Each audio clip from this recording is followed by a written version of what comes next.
Segera mendapatkan pekerjaan adalah keinginan dari semua orang, baik itu job seeker, fresh graduate, ataupun mahasiswa yang baru lulus. Ya pasti mereka menginginkan yang namanya segera diterima bekerja. Nah, bagaimana cara supaya kita cepat dan segera diterima bekerja?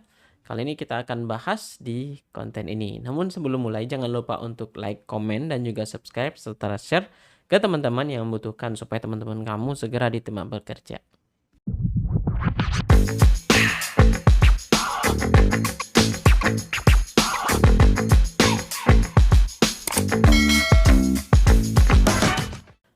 Gelar akademik saja tidak menjamin kita akan segera diterima bekerja.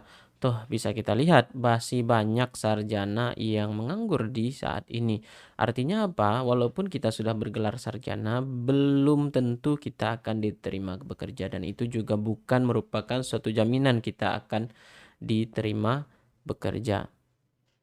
Nah, penyebab utamanya adalah adanya ketidaksesuaian antara kompetensi yang kita miliki dengan kompetensi yang dibutuhkan oleh perusahaan, sehingga nggak cocok nih kebutuhan oleh perusahaan dengan yang kita punya, atau supply and demand-nya itu nggak cocok, sehingga ya kita tidak akan diterima oleh perusahaan walaupun kita punya gelar apapun gitu, atau kita punya keahlian apapun. Jika misalkan kompetensi kita tidak sesuai dengan yang dibutuhkan perusahaan, maka ya pasti kita tidak akan diterima. Karena pada akhirnya perusahaan pasti akan memilih orang-orang yang sesuai dengan kebutuhan yang mereka inginkan. Karena tentu perusahaan akan mencari orang yang bisa bekerja, yang bisa melakukan hal-hal yang mereka inginkan. Statement "saya bisa belajar dengan cepat" itu tidak akan melunakkan hati rekruter supaya kita bisa diterima.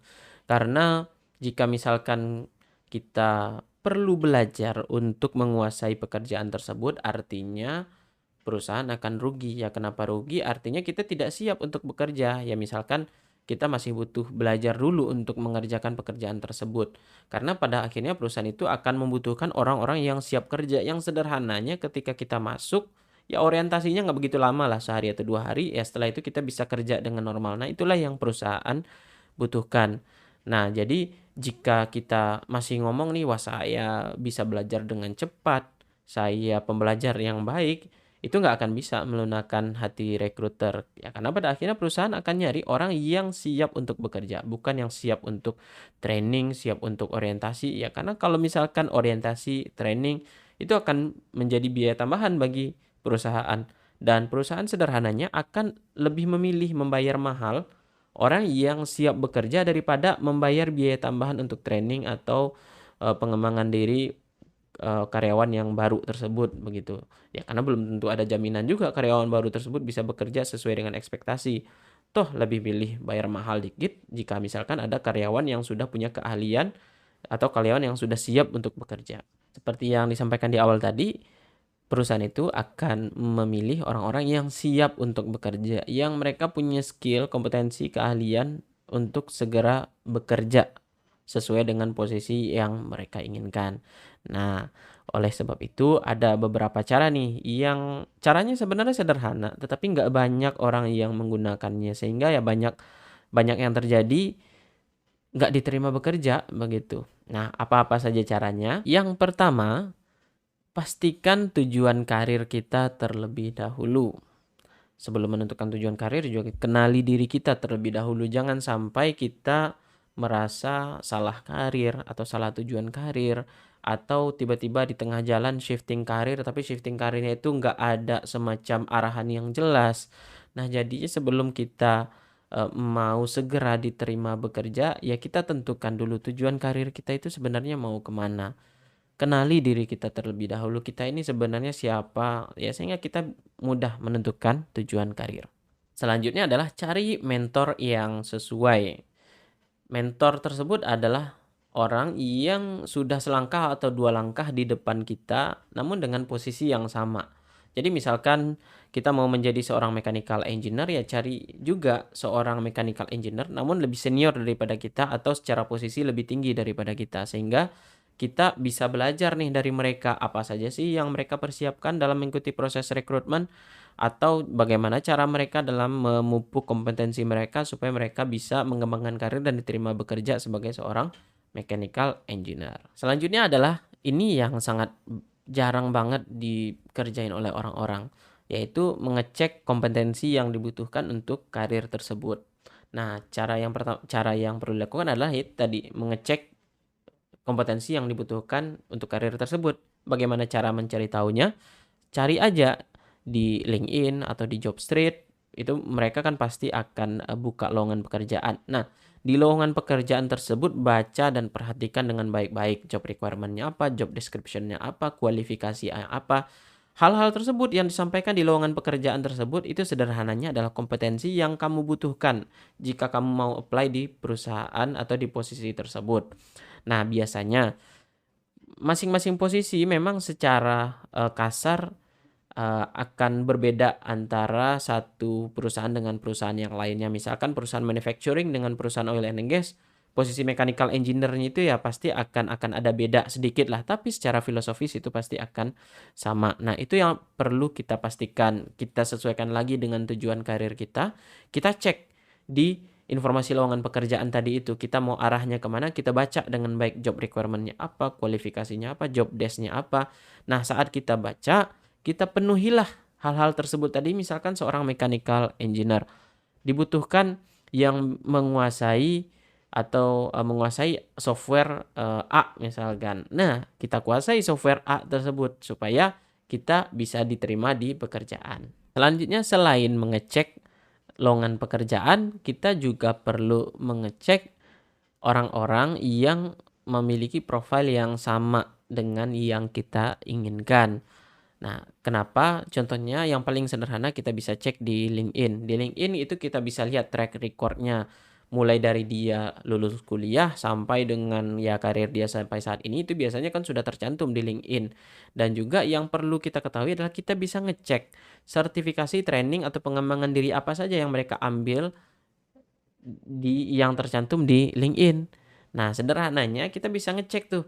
Kita ambil aja tuh dari yang mereka ambil di LinkedIn tersebut. Kita tinggal cek aja di LinkedIn. Nah, itu yang sebenarnya sederhana tapi nggak banyak orang melakukannya. Ya, kita sudah mengetahui nih kompetensi apa saja yang dibutuhkan untuk karir tersebut. Nah, hal yang perlu kita lakukan selanjutnya adalah ya penuhi kompetensi tersebut. Ya, memenuhi kompetensi ya banyak cara, misalkan bisa dengan training, sertifikasi, cari pengalaman, magang, atau kuliah lagi, atau apapun itu bisa, begitu. Jadi, kita bisa memenuhi kompetensi tersebut dengan cara apapun. Nah, yang terpenting ya kita ketahui dulu kompetensinya apa, setelah itu baru kita gapai kompetensi tadi dengan sertifikasi, misalkan sertifikasi apa begitu, atau misalkan dengan training, atau misalkan bisa dengan langsung magang, atau misalkan dengan bekerja langsung, karena pengalaman itu juga merupakan suatu kompetensi. Selanjutnya juga gabung dengan komunitas-komunitas tersebut. Jika misalkan Anda seorang mechanical engineer dan mau menjadi seorang mechanical engineer, maka gabung di komunitas mechanical engineer. Sehingga keahlian kita akan semakin tinggi, kemampuan knowledge kita juga akan semakin tinggi. Dan biasanya juga jika misalkan ada lowongan pekerjaan, mereka akan informasikan di sana. Nah, setelah kita bergabung dengan komunitas, pastikan juga nih personal branding. Ini yang sangat jarang banget orang-orang ketahui saat ini. Kita bersosial media misalkan di Facebook, LinkedIn, ataupun di Instagram. Tapi ya mungkin kalau teman-teman mau berkarir secara profesional, baiknya fokus di LinkedIn. Nah, saat bersosial media di LinkedIn, posting, komentari hal-hal yang berkaitan dengan karir yang pengen teman-teman tuju. Kenapa? Karena jika misalkan teman-teman semakin sering memposting hal-hal yang berkaitan dengan karir yang akan teman-teman tuju, itu juga akan semakin mendekatkan algoritmanya dengan orang-orang yang mempunyai karir yang sama.